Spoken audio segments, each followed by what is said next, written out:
Hello, everyone, and welcome back. This is Tim Rowan, and we are starting today episode 3 of our conversation with Lindsay Doak about the National Healthcare at Home Best Practices Study.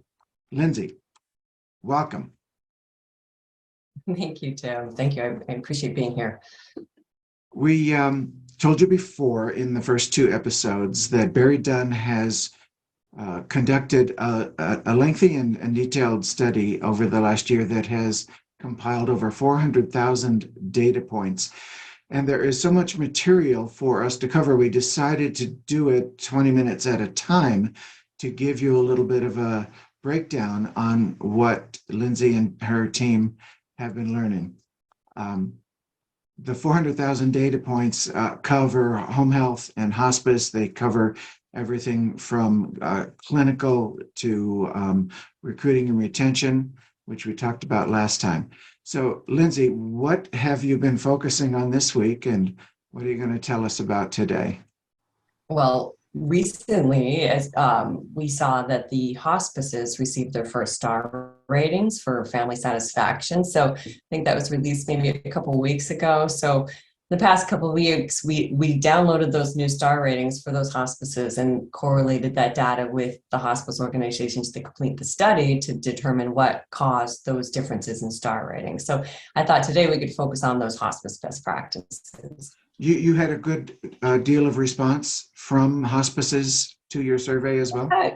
Yeah, we had 1,000 agencies participate, and we had, of those, 781 were home health, and then 249 were hospices. So, I mean, would I have liked to have gotten more hospices? Absolutely, but it was a good representative sample for the hospice population and indicative of the breakdown of home health and hospice organizations, because there's a lot more home health organizations than hospices. So I feel good about the representation we got from hospice. So the ones who responded vary in size and corporate structure. So you got a good cross section. Yeah, and they're nationwide. Our goal was to get a hospice in every CMS region, and we ended up getting actually a lot more than that. So making sure that we're representing the entire country, for-profit, non-for-profit, size, network, non-network, and we got a good representative. So Lindsay, as the lead researcher for BerryDunn, you have been working with this data for several months now and parsed it in a variety of ways, looking for best practices so that you can advise the industry as a whole what seems to work and what has better outcomes than other practices. So as we focus on hospice today, is there one thing that you want to start with that you've learned overall that kind of jumped off the page at you? Yeah, I mean, it's something that makes sense, but it's a data point that I recently saw when we did this recent analysis with the new star ratings. And one of the questions we asked organizations was, do you participate in benchmarking, or do you look at the Pepper reports? And then the second phase of that question was, do you share that data with your staff? And so what an interesting insight to me as a data person was that, most organizations said yes, they look at the Pepper reports, so they have some sort of benchmarking tool that they use to monitor all the progress of their organization. But when you looked at those organizations that then said they shared it on a regular basis with staff, you saw those were the 4- and 5-star agencies for hospices, opposed to the 2- and 3-star agencies that didn't share that data. So an interesting metric was, we're about to talk about a bunch of data points and best practices for hospices, but is this information getting down to your staff? Are you sharing this information? Are you updating them on how they're doing, their improvements? Because that is going to have an impact on your organization's health. It was just a fascinating metric to me. That sounds like that would probably be the most important thing that you got out of this. That just the idea of the administrators, the managers, the bosses, keeping the information to themselves, their own benchmarking metrics that they have learned, is one way to hand down suggestions for changes in practices.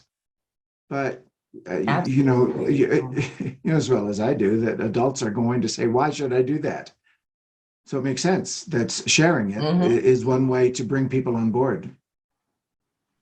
Well, how would you expect your staff to make improvements if they don't even know what it is that needs to be improved or what you're looking at or how to make those improvements? So again, sharing that information, making sure if you're downloading those PEPR reports or any sort of benchmarking metrics, making sure you're sharing that not just with the next level of leadership, but with everybody in your organization. When we talked about home health, you explained a difference in outcomes based on how the clinicians are paid. Did you do something similar with hospice? We did. For hospices, we broke it down by it was salary plus benefits for after hours and weekends, salary only, and then hourly. So those were the three main categories. I think we had per diem in there, but nobody really responded with that.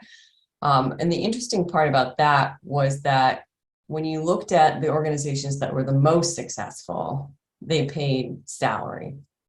And so it's different than what we experienced with home health, because hospice, the reimbursement and payment is different as well. So we have to take that into account.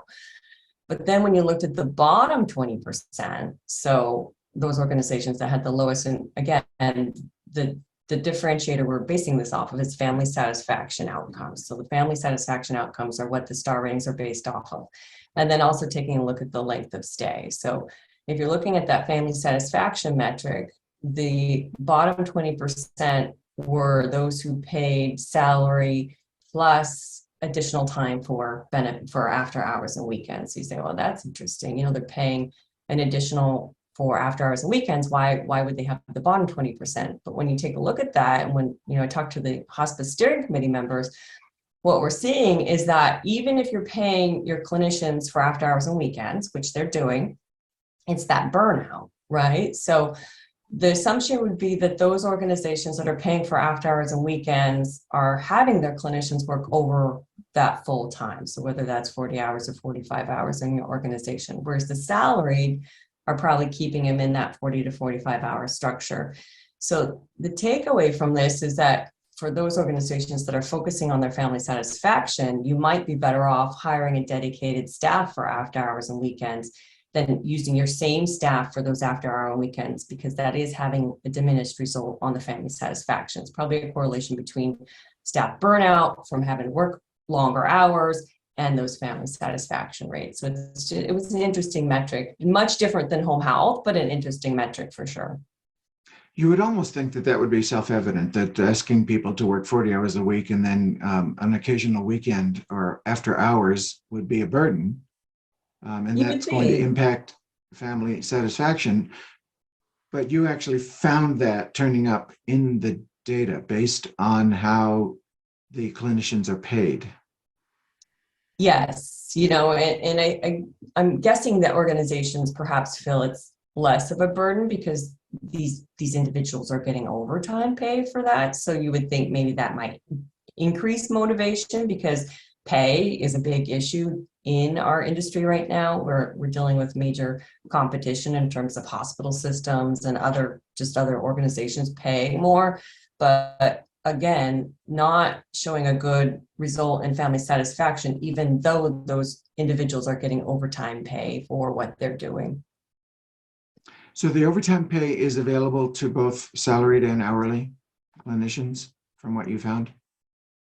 Yes, we had hourly, there weren't as many responses, but again, it gets back into any structure where an individual is working more than 40 hours, you're seeing a diminished return on that family satisfaction. So, it just goes back to what we talked about in the last discussion on staffing. You got to make sure that your staff are engaged.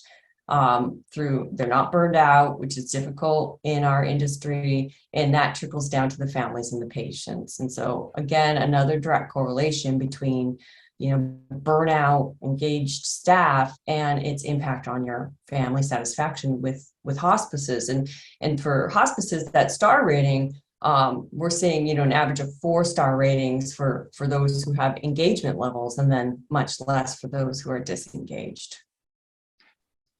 It's walking a tightrope, isn't it? It's really- Especially during an era of the nursing shortage, you want to keep people engaged and on board and excited about working for you, and at the same time, you don't want to lose them, and you don't want a negative attitude or a burnout attitude impacting your patients and families. Yeah, I give all the CEOs working in the industry, or anyone working in the industry, credit, because it really is walking that tightrope. Sometimes you make decisions for your organization based on what you think is best. You think, oh, you pay people overtime, that's great. It gives them an opportunity for more money to compete with those other systems, but then you're seeing a detrimental impact on your organization. So I think that's part of the reason why we did this study, is to give these metrics to the industry complementary, so that they can use some of these to make decisions for their own organizations.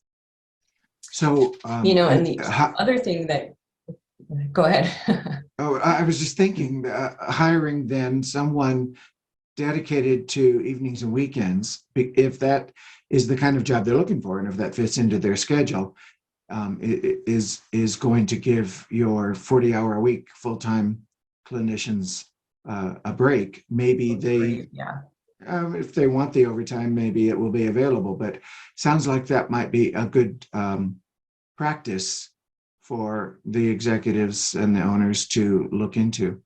Yeah, and it's, we're trying to do best practices that are easier to implement.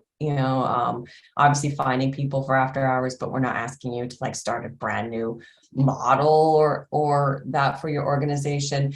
And the interesting insight that correlates with that was when you took a look at hospice productivity. So hospice productivity, this is a metric that we confirmed that I think we've been using pretty continuous in the industry, is 4.5 or visits a day. And so that the best practice organizations, or those with the highest family satisfaction, are doing that 4.5 visits per day. And what we actually saw was that those organizations in the bottom 20%, so it's the same group of people that are paying after hours and weekends, have less productivity. So they're at 3.5 visits a day. And so you think, less visits a day, wouldn't that result in higher family satisfaction scores? You're spending more time with the family, because that's always the correlation that we assume, right? But then it goes back to all the data points. And that's what I like to say about these data points, is that they all relate. So those are the same people that are working after hours and weekends, and they're less productive, maybe because they're burned out, right? So they're not, it's also impacting your productivity with the disengagement and the burnout, because we're seeing those organizations are having much lower productivity rates than those organizations with that dedicated 40-hour-a-week work week for their staff. So, it's monitoring all those metrics and making sure you're keeping track of all of that and correlating that and figuring out the whys to that, so that you can enhance the performance of your organization. Some of those data points you would say, oh yeah, that makes sense. Others are kind of surprising. So enough about the bottom 20%. What can you tell us about the practices you found that kick people into the top star ratings? Yeah, so it's a lot about balancing your patient mix. So when we looked at the organizations that were the most successful, when they define a referral, they define it as any referral that comes in their door. So you got 90% of organizations that are in that 4 to 5 star for patient satisfaction, and also have a healthier length of stay. Their median length of stay is about high 20s, low 30s. They accept any referral. They're not discrediting any referrals or turning anyone down. And then when they get those referrals, they have a referral to admission rate of about 70 to 79%. So for some hospice organizations, they might say, well, that's low, but that's because they're accepting every referral. So when you're bringing in any referral that comes in your door, and you have a lower referral to admission conversion rate, you're finding that right patient mix, right? So again, you're finding that patient mix, which then is helping improve your family satisfaction and your median length of stay.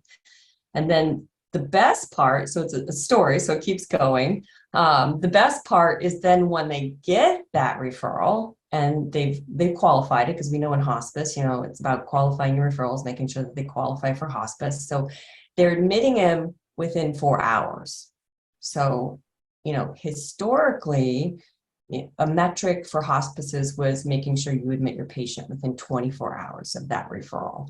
But for those best practice organizations, it's not a small amount. 90% of those best practice organizations, so those with the highest family satisfaction scores, admit their patients within 4 hours of that, getting that referral. So you think back to, that patient having that end of life conversation, every hour counts.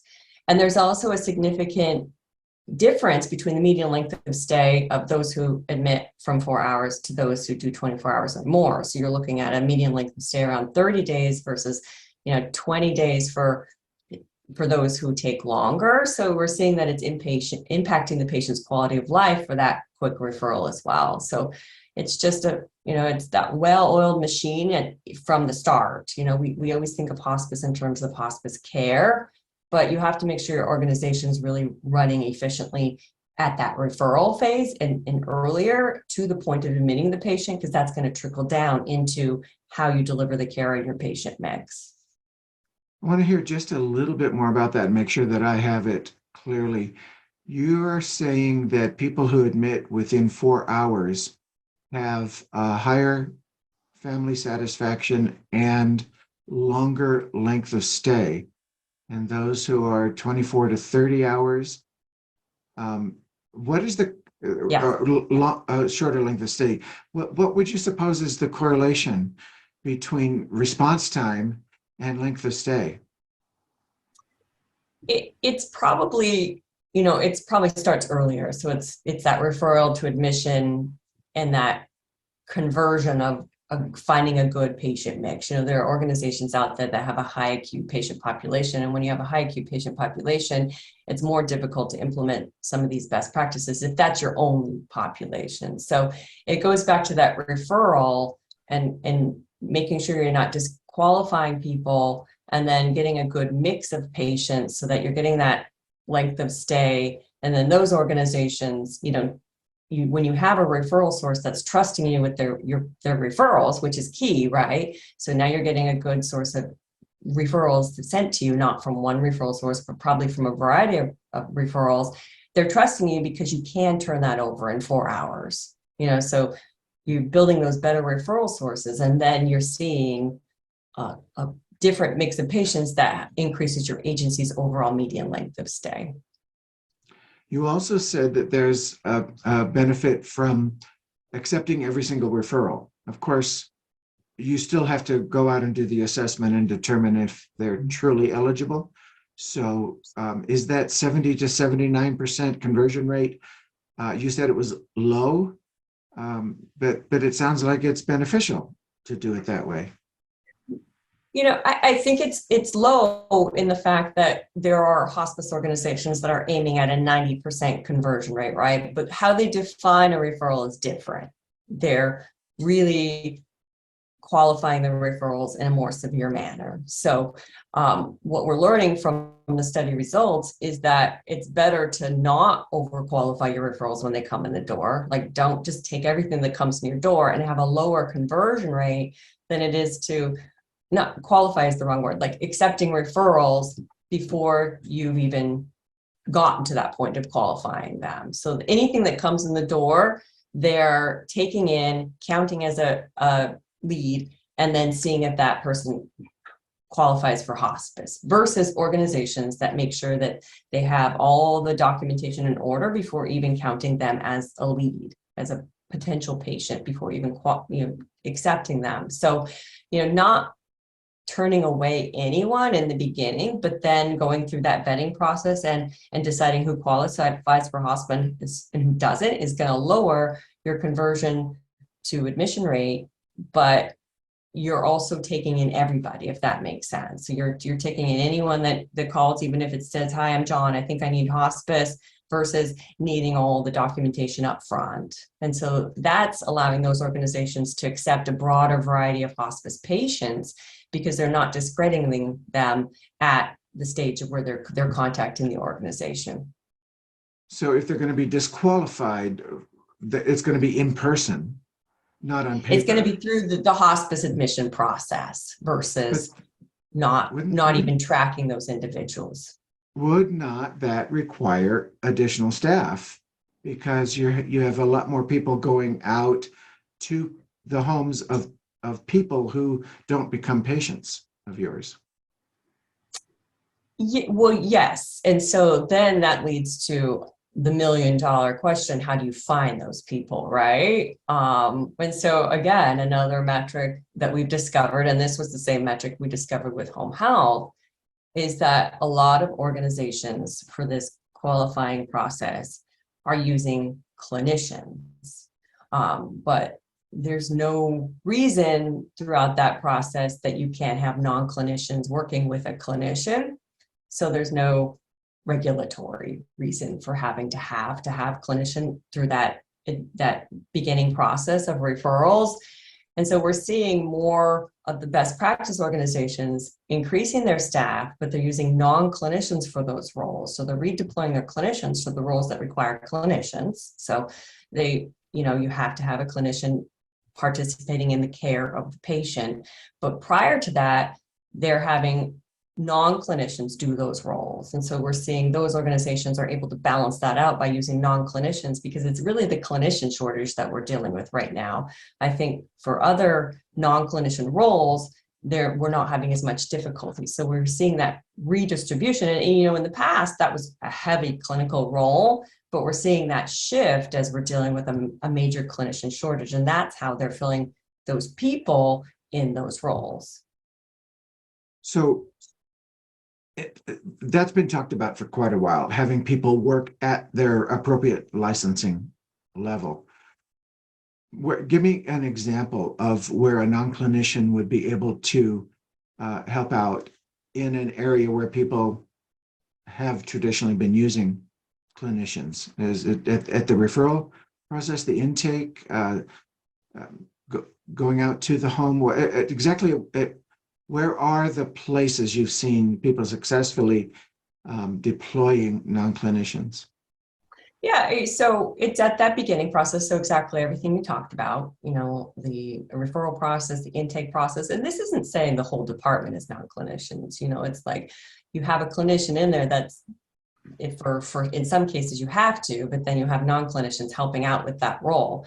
But then even talking to the family about the hospice benefit, doesn't have to be a clinician. So to that point, and then beyond that point, you would need a clinician in that role. So it's finding that balance of and also having the clinical resources for that group of staff to be able to talk to a clinical resource, but it doesn't have to be populated an entire department of clinicians.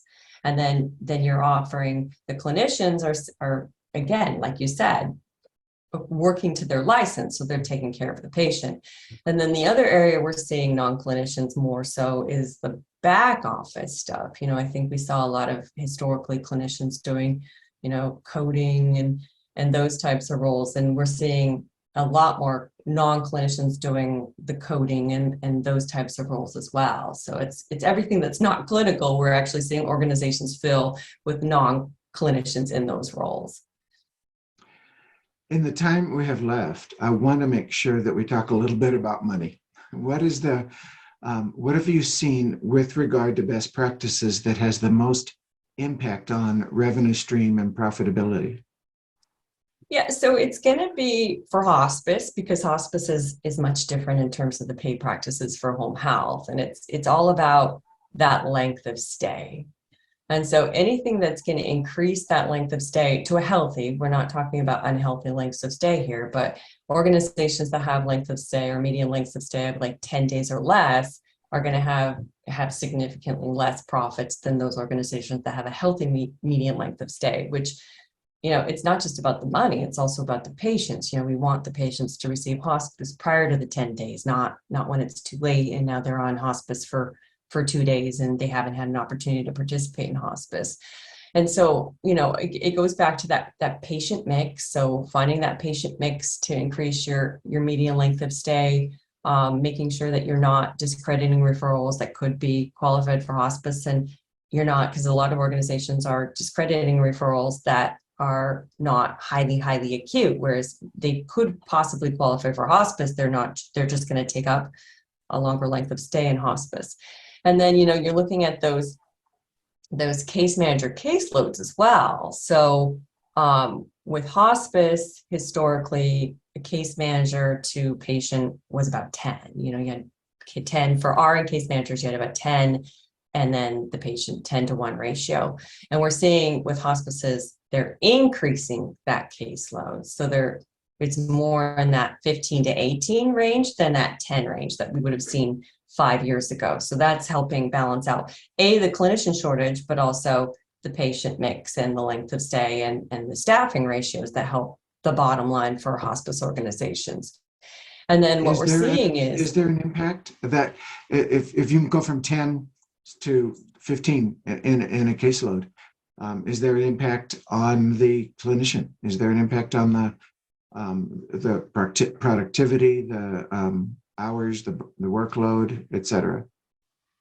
We're not, I mean, the productivity measure for those organizations stays at that about 4.5. And so, we're not seeing an impact on it decreasing or increasing the productivity. What we are seeing is that the patient satisfaction is actually highest for that range. So, or family satisfaction for hospice. And so we're not seeing any sort of negative impact from increasing those caseloads. But I think it's because if you look at the other data sets, we see caseloads for social workers, we're seeing those decrease. So for social workers, that caseload used to be, as high as 30. You'd have a lot of social worker caseloads. And we're seeing that caseload for social workers now at about that same range, so that 15 to 18. So this would tell us that to offset the higher caseloads for the RNs, we're decreasing the caseloads for the social workers. So we're increasing the amount of social work a patient receives, which is balancing out that patient and the clinician's ability to care for that patient, if that makes sense. And so it's fascinating. Again, you can't do this with a high acute population. So if you have a high acute population, you're not going to be able to do this. So it's all of these things we talked about coming together so that you can do this. And then we're seeing an integration between nursing and social work, which is phenomenal because it's about the holistic care of the patient. And then that's what's resulting in, the higher lengths of stay, the higher family satisfaction, because all of these things are coming together. Sounds like there might be a component of physician education as well, to understand that 10 days, 5 days in hospice is not as beneficial to a patient and family as 20 or 30, and to help them to think of hospice Yes. as a first choice instead of an afterthought.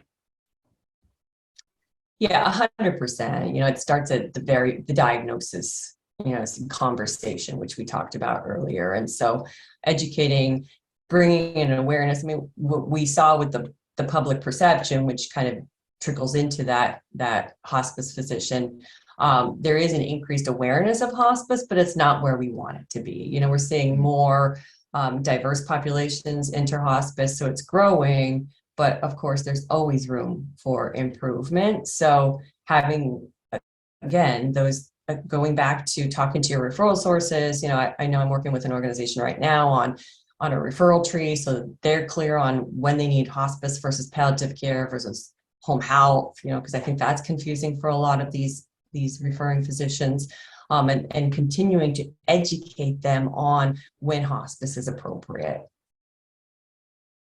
So to summarize, there are practices that can help a hospice organization move into the top 20% of the star ratings, which is the benchmark that you have been using, looking at what gets people into the top 20% and what pushes them down to the bottom. So looking at practices has a direct impact, if I can quote you properly, on your star ratings, and the referring physicians do pay attention to those. Yeah, yes. I mean, it's difficult right now because the star ratings, there were so many agencies that were omitted because of size from that. So we don't want people to assume that that means they have bad star ratings. But for those organizations that have star ratings, that's obviously going to impact the ability for a referral to come to you or a family to choose you. So that's going to be a critical metric for increasing your hospice organization. So all these things we talked about are targeted at helping that, and then also talking about that length of stay, which is critical for hospice as well. That is about all the time that we have, and I can't thank you enough. This has been extremely beneficial. No, Lindsay Doak is happy to the be lead here. Yeah, thank you. Thank you very much. Lindsay Doak is the lead researcher for BerryDunn. She has been the genius behind the National Healthcare at Home Best Practices Study. There's a great deal of information to still be shared with you. And this has been episode 3. There will be many more so that we give Lindsay a chance to help you to understand the study. I'll put at the final slide where you can link to the study and read the entire thing if you can't wait for episode 4. Until then, this is Tim Rowan, editor and publisher of Home Care Technology Report. Lindsay Doak, thank you again. Thank you, Tim.